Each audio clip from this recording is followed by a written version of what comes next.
नाज़रीन अस्सलाम वालेकुम वरहमतुल्लाहि वबरकातुहू। आज की वीडियो बहुत ख़ास है उन सभी आज़मीन हज के लिए जो हज 2027 के लिए जा रहे हैं। हज कमेटी ऑफ इंडिया ने सर्कुलर जारी किया है और जिसका आपको इंतज़ार था, यानी कि हज 2027 का कुर्रा यानी कि रैंडम डिजिटल सिलेक्शन हो चुका है आज। यानी कि कमेटी ऑफ इंडिया ने जो आज यानी कि 30 जुलाई को वादा किया था कि सिलेक्शन किया जाएगा स्टेट वाइज, वो हो गया है। पूरा मैं आपको एक पस मंज़र पूरा इंडिया का एक एट ए ग्लैंस यानी कि एक नज़र में पूरी जानकारी देता हूं। कितने फॉर्म भरे गए, कितने लोगों ने अप्लाई किया और किस किस कैटेगरी में कैसे आए। देखिए, हज कमेटी ऑफ इंडिया ने 22 जून को नोटिफिकेशन किया था कि 22 से लेकर और 24 जुलाई तक जो है फॉर्म निकाले गए थे, लगभग एक महीने से ज़्यादा। और उसमें जो टोटल जो फॉर्म आए हैं वो आए हैं 1,98,870 फॉर्म जो हैं बिल्कुल सही पाए गए और उनको लॉटरी के लिए मुंतखब किया गया।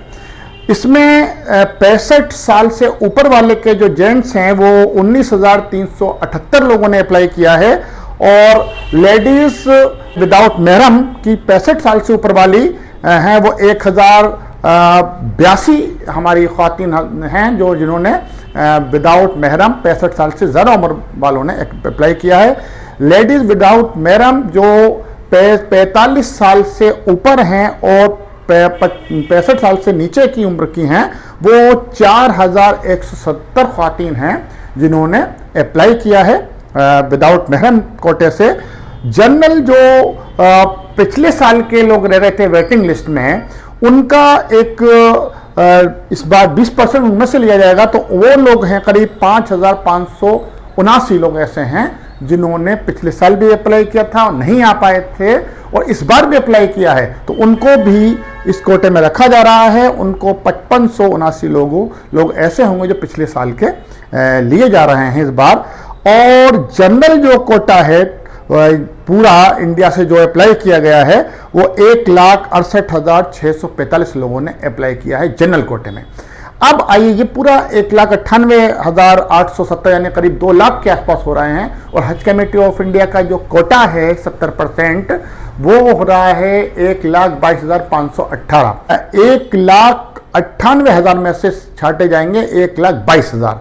अब उसमें स्टेट वाइज कोटा होता है, यानी हर स्टेट का कितना कितना कोटा है। सबसे पहले मैं उन स्टेट को जानकारी दे रहा हूं, उनके लिए खुशखबरी है जहां से कोटा बिल्कुल क्लियर है जितना कोटा था। क्या तो उन्होंने उतने लोगों ने अप्लाई किया है या उससे कम लोगों ने अप्लाई किया है, यानी कि पूरे के पूरे सिलेक्टेड लिस्ट में शामिल हैं। यानी जितने लोगों ने भी इन स्टेट से हज के लिए एप्लीकेशन डाली है ऑनलाइन वो सब सिलेक्टेड हैं। उन सभी को हमारी तरफ से मुबारकबाद। उन स्टेट में सबसे ऊपर आता है उत्तर प्रदेश, जो सबसे ज़्यादा जहां की आबादी है और वहां से टोटल 22,510 लोगों ने अप्लाई किया, सभी की सब सिलेक्टेड हैं। इसी तरह बिहार से 3,637 लोगों ने अप्लाई किया, सभी के सब सिलेक्टेड हैं। इसके बाद अगर हम बात करें राजस्थान की तो 5,919 लोगों ने अप्लाई किया है वहां से इस बार हज के लिए, सभी के सब सिलेक्टेड हैं। असम से सिर्फ 2,800 लोगों ने अप्लाई किया है, 2,800 के 2,800 सिलेक्टेड हैं। हरियाणा से 2,223 लोगों ने अप्लाई किया है, सभी सिलेक्टेड लिस्ट में हैं। जम्मू कश्मीर से 4,698 लोगों ने इस बार हज पर अप्लाई किया है और सभी के सभी सिलेक्टेड लिस्ट में शामिल हैं। उत्तराखंड से 1,526 लोगों ने अप्लाई किया है, सभी सिलेक्टेड हैं। वेस्ट बंगाल से 4,994 लोगों ने अप्लाई किया है, सभी सब सिलेक्टेड हैं। और अगर हम बात करें चंडीगढ़ की तो वहां से 39 लोगों ने अप्लाई किया है, सभी सिलेक्टेड हैं। और गोवा से 246 लोगों ने अप्लाई किया है हज पर इस बार, तो गोवा से सभी के सभी 246 लोग सिलेक्टेड लिस्ट में शामिल हैं इंशाअल्लाह ताला।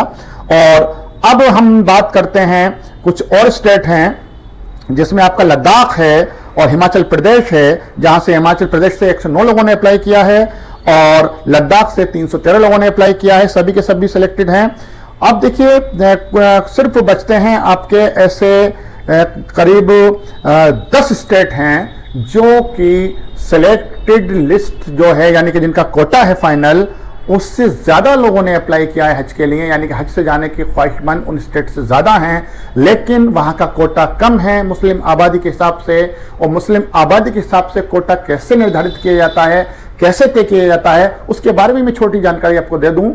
पूरी आबादी जो है मुसलमानों की उस स्टेट में, उसमें से हज committee of India Saudi government की गाइडलाइन देखती है। सऊदी गवर्नमेंट क्या करती है, जितनी भी आबादी है उस आबादी का 1000 में से 1 लोगों को इनवाइट करती है। यानी किसी की अगर 1 लाख आबादी है किसी स्टेट की, तो मान के चलिए मुसलमानों की, तो वहां से जो है 100 लोगों को जो है हज के लिए बुलाया जाएगा। तो इस बुनियाद पर कोटा बनाया जाता है।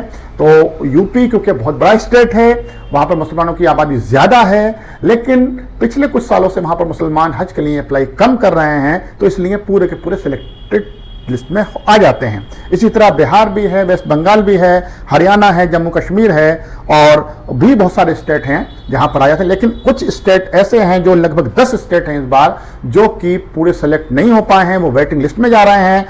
अब उनकी वेटिंग लिस्ट क्या है और कितने सेलेक्टेड लिस्ट में आए हैं, ये मैं आपको बता देता हूं। तो आइए हम छत्तीसगढ़ से शुरू करते हैं। छत्तीसगढ़ से 799 लोग सेलेक्ट हुए हैं और 229 लोग जो हैं वो वेटिंग लिस्ट में अभी हैं। यानी कि वेटिंग लिस्ट जो है अभी लंबी है। वो फिर चलते हैं हम देश की राजधानी दिल्ली की तरफ, और वहां पर 2713 लोग सेलेक्ट हुए हैं और वेटिंग लिस्ट में 2592 लोग अभी बचे हुए हैं, जो वेटिंग लिस्ट से क्लियर होंगे। जैसे जैसे लोग कैंसिल कराएंगे उसके बाद ये लोग क्लियर होंगे।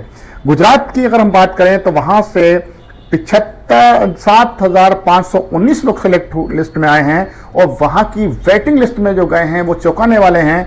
23,903 लोग वेटिंग लिस्ट में हैं। यानी कि वेटिंग लिस्ट देखिए कितनी लंबी जा रही है। इसके बाद ये सबसे बड़ी वेटिंग लिस्ट मैं कह सकता हूं गुजरात की है, जहां से 23,903 लोग वेटिंग लिस्ट में हैं।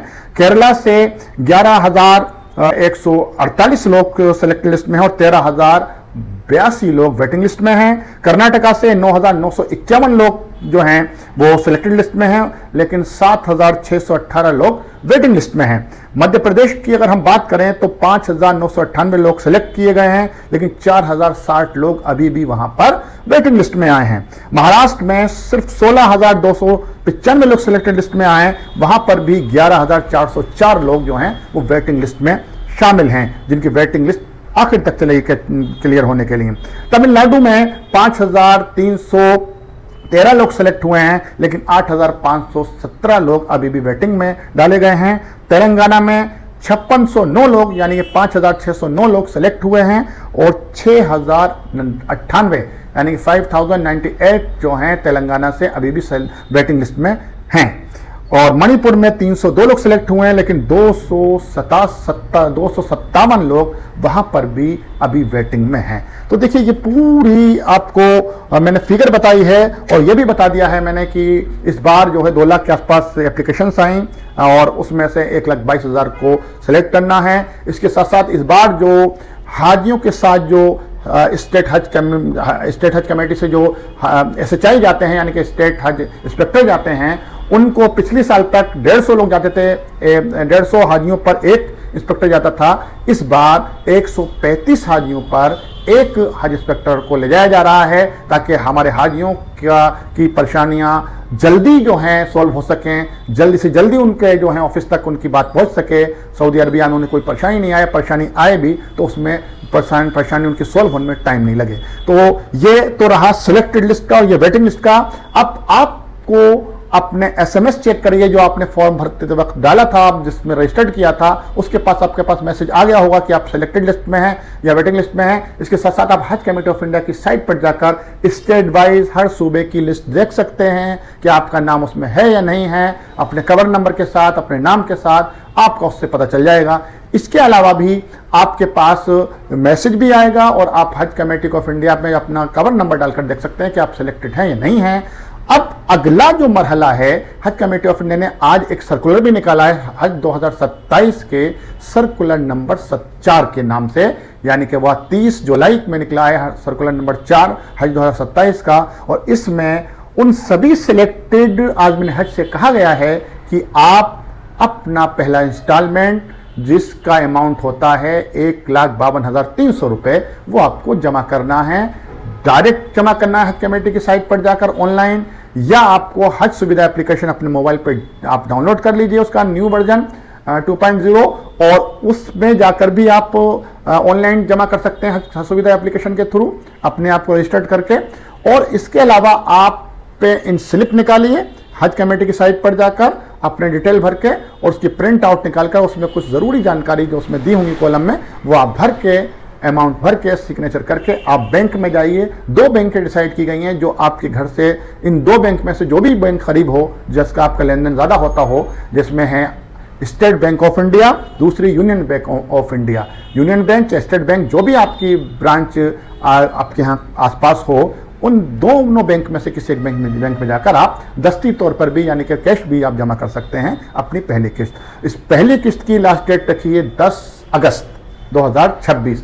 10 अगस्त 2026 की रात तक आप अपना पहला इंस्टॉलमेंट जमा कर सकते हैं, जिसमें 1,52,000 आपकी पहला इंस्टॉलमेंट है, और 300 रुपये जो लिए जा रहे हैं आपकी प्रोसेसिंग चार्ज है। यानी कि हज कमेटी का में रजिस्ट्रेशन कराना, अपना जो प्रोसेस चल रहा है आपका हज का, पूरा स्टेट हज कमेटी, सेंट्रल हज कमेटी में आपका वो खर्चा है जो नॉन रिफंडेबल है, जो आपका वापस किसी भी हालत में नहीं होगा। अगर आप कैंसिल भी कराते हैं, अगर कैंसिल कराते हैं तो 1,52,000 आपका ज़रूर वापस हो जाएगा, लेकिन उसकी म्याद भी आपकी बढ़ती रहेगी। जैसे जैसे आपका टाइम बढ़ता जाएगा, हर 15 दिन में 5-5 हज़ार रुपये कैंसिल चार्ज लिए जाएंगे। तो इसका आप ख्याल रखिएगा। आपका इरादा पक्का जाने का है तभी आप जमा कीजिए, अगर पूरा इरादा नहीं है तो जमा मत कीजिएगा। तो ये इस तरह का हमारा पूरा लगातार मरहला चलता रहेगा। मैं आपसे दरख्वास्त करता हूँ कि आप हमारे चैनल को सब्सक्राइब कर लें, और हमने एक हाजियों की सहूलियत के लिए एक व्हाट्सएप ग्रुप भी बनाया है। ये आप उसका QR कोड है, आप उसको भी जो हैं स्कैन करके आप उस ग्रुप से जुड़ जाइए, ताकि हज से मुताल्लिक कोई आपका सवाल हो वो भी पूछ सकते हैं। और हमारे इस ग्रुप में बहुत सारे लोग डालते रहते हैं जानकारी, उससे भी आप फ़ायदा उठा सकते हैं। मैं जुल्फ़कार हर साल आपकी खिदमत में हज से रिलेटेड सब खबरें लेकर आता हूं, और मैं हज कमेटी ऑफ इंडिया का मास्टर ट्रेनर भी हूं, और गवर्नमेंट ऑफ इंडिया की तरफ से, गवर्नमेंट ऑफ इंडिया की जानिब से मैं 2 बार एज ए हज ऑफिसर सऊदी अरब में अपनी खिदमत भी दे चुका हूँ, मदीने में, जद्दा एयरपोर्ट, मक्का मुअज़्ज़मा और मशाइर के एरिया में। तो आपको लगातार तजर्बे की बुनियाद पर भी, और हज committee of India, government of India, Saudi government की